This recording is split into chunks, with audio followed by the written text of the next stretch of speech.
ഒടുവിൽ ദേവസ്വം ബോർഡ് പൂഴ്ത്തിവച്ച ആ നിർണായക രേഖകൾ പ്രത്യേക അന്വേഷണ സംഘം മാന്തിയെടുത്തു. 98-ൽ ശബരിമല ശ്രീകോവിലിൽ സ്വർണം പൊതിഞ്ഞ വിജയ് മല്യ എത്ര സ്വർണമാണ് പൊതിഞ്ഞതെന്നത് സംബന്ധിച്ച്, എവിടെയൊക്കെയാണ് സ്വർണപ്പാളി പൊതിഞ്ഞതെന്നത് സംബന്ധിച്ച്, ഏതൊക്കെ സ്ഥലത്ത് സ്വർണപ്പാളിയുടെ തങ്കപ്പാളിയുടെ സാന്നിധ്യമുണ്ട് എന്നത് സംബന്ധിച്ച് വ്യക്തമായി എഴുതി തയ്യാറാക്കിയ റിപ്പോർട്ട്, മഹസർ റിപ്പോർട്ട്, അത് ശബരിമല, അത് ദേവസ്വം ആസ്ഥാനത്ത് പൂഴ്ത്തി വച്ചിരിക്കുകയായിരുന്നു ദേവസ്വത്തിലെ കാട്ടുകള്ളന്മാർ. ഒടുവിൽ അത് ചികഞ്ഞെടുത്തിരിക്കുന്നു അന്വേഷണ സംഘം. ഞെട്ടിപ്പിക്കുന്ന വിവരങ്ങളാണ് അതിലൂടെ പുറത്തു വരുന്നത്. അന്വേഷണം ദേവസ്വത്തിലെ ഉന്നതരിലേക്ക് എത്തിയിരിക്കുന്നു. ദേവസ്വത്തിലെ ഉന്നത ഉദ്യോഗസ്ഥനായിരുന്ന എക്സിക്യൂട്ടീവ് ഓഫീസറായിരുന്ന ഈ കേസിലെ 3-ാം പ്രതിയായ സുധീഷ് കുമാറിനെ റിമാൻഡ് ചെയ്തിരിക്കുന്നു.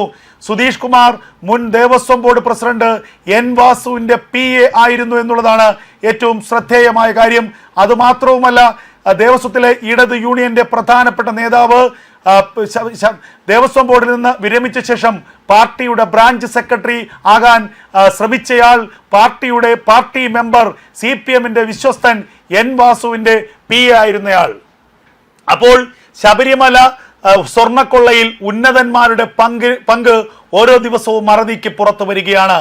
ഇനി അടുത്ത അന്വേഷണം ദേവസ്വം ബോർഡിലെ മുൻ പ്രസിഡന്റുമാർക്കെതിരെ വരുമെന്ന കാര്യത്തിൽ ഒരു തർക്കവുമില്ല.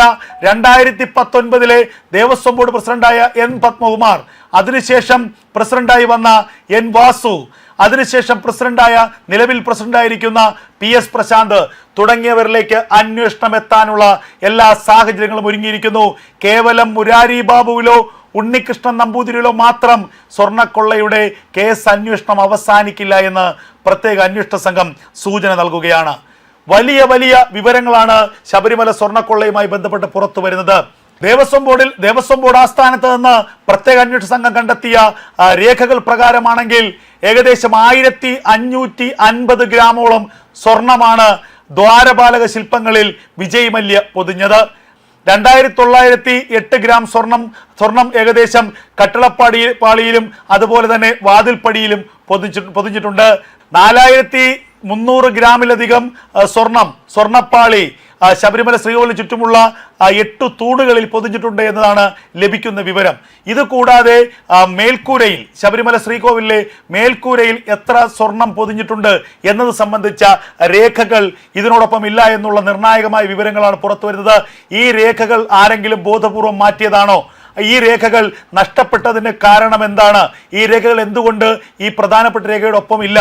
ശബരിമല ശ്രീകോവിലിലെ മേൽക്കൂര മുഴുവൻ സ്വർണപ്പാളി തന്നെയാണ്. ആ സ്വർണപ്പാളിക്ക് കിലോ കണക്കിന് സ്വർണം ഉപയോഗിച്ചു എന്നുള്ളതാണ് നേരത്തെ വിജയ് മല്യയുടെ വിശ്വസ്തന്മാർ നൽകിയ വിവരം. അതിൻ്റെ യഥാർത്ഥ രേഖ സന്നിധാനത്ത് കാണാനില്ല, ദേവസ്വം ആസ്ഥാനത്ത് കാണാനില്ല എന്നുള്ളതാണ് അന്വേഷണ സംഘത്തെ ഇപ്പോൾ ഞെട്ടിച്ചിരിക്കുന്നത്. ഇത് കൂടാതെ ശബരിമല ശ്രീകോവിലിൻ്റെ ചുറ്റുമുള്ള ചുമരുകളിൽ പതിപ്പിച്ചിരിക്കുന്ന സ്വർണപ്പാളികൾ എത്രയളവ്? അത് സ്വർണം തന്നെയാണോ, അതോ ഈ കാട്ടുകള്ളന്മാർ അത് അടിച്ചു മാറ്റിയ ശേഷം ചെമ്പ് തകിടിൽ സ്വർണ്ണ ചായം പൂശിയതാണോ? മേൽക്കൂരയിലെ സ്വർണപ്പാളികൾ അതേപടിയുണ്ടോ, അതോ ഇതിനു മുൻപ് പലതവണ അറ്റകുറ്റപ്പണികൾ വേണമെന്നുള്ള ചില റിപ്പോർട്ടുകളും ചില ഉത്തരവുകളും ഉണ്ടായിരുന്നു. ആ ഉത്തരവുകളുടെ ബലത്തിൽ, ഉത്തരവുകളുടെ മറവിൽ ആ സ്വർണപ്പാളിയെല്ലാം ഇളക്കി വിറ്റ് വെറും ചെമ്പ് പാളി ചായം പൂശി പതിപ്പിച്ചതാണോ? ഇതാണ് ഇനി അന്വേഷണ സംഘം കണ്ടെത്തേണ്ടിയിരിക്കുന്നത്. എന്തായാലും 4 കിലോയിലധികം സ്വർണം ഇതിനകം തന്നെ ശബരിമല സന്നിധാനത്ത് നിന്ന് കാണാതെ പോയിട്ടുണ്ട്, കൊള്ള ചെയ്യപ്പെട്ടിട്ടുണ്ട് എന്നുള്ള വിവരത്തിലേക്കാണ് ഇപ്പോൾ അന്വേഷണ സംഘം എത്തിച്ചേരുന്നത്. കോടിക്കണക്കിന് രൂപ, 4 കോടിയിലധികം രൂപ വിപണി മൂല്യം വരുന്ന സ്വർണമാണ് ശബരിമല സന്നിധാനത്ത് നിന്ന് ഇതിനകം കാണാതെ പോയിട്ടുള്ളത്. തനി തങ്കമാണ്.